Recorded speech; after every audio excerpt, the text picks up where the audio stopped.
sans une querelle. Il sort un couteau. Le geste est brutal, direct, d'une précision glaçante.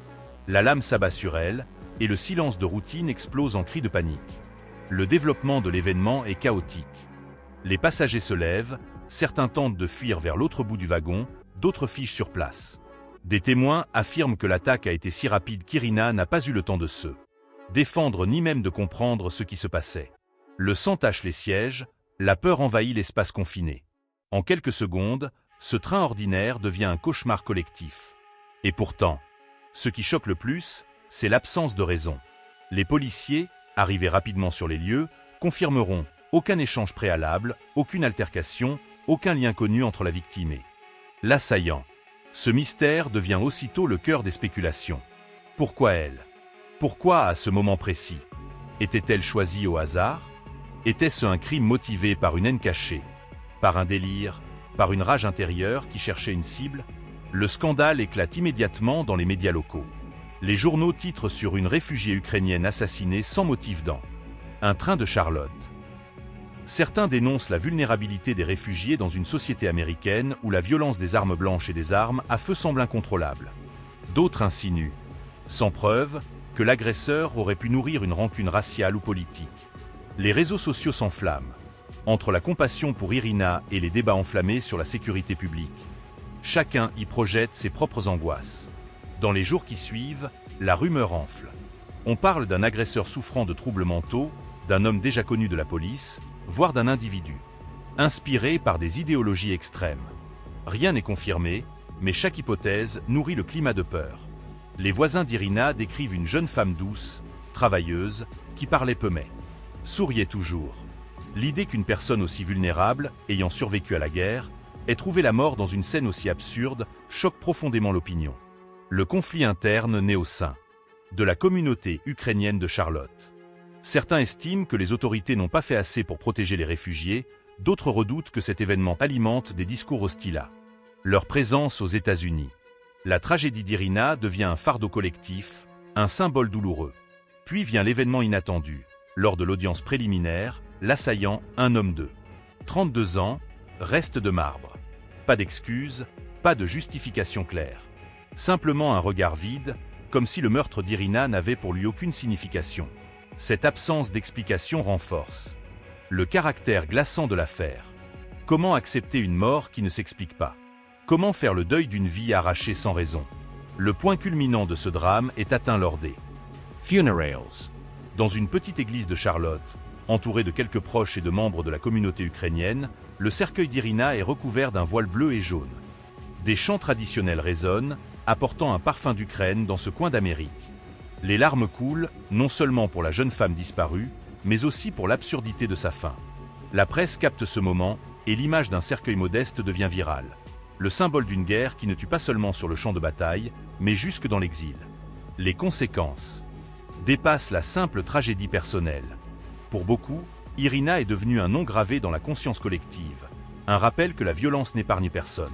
Sa mort nourrit les débats sur la sécurité dans les transports publics, sur la prise en charge des réfugiés et sur la brutalité d'une société où l'imprévisible devient quotidien. Les Américains découvrent qu'une réfugiée qui avait fui les bombes a trouvé la mort au cœur de leur propre système, et cette révélation laisse un goût amer. Mais au-delà des statistiques, des débats politiques et des rumeurs, reste une vérité simple. Une jeune femme de 23 ans n'aura jamais l'occasion de réaliser ses rêves. Et ce silence, ce vide, ce cri étouffé dans un wagon de train, restera à jamais l'écho tragique de sa courte vie.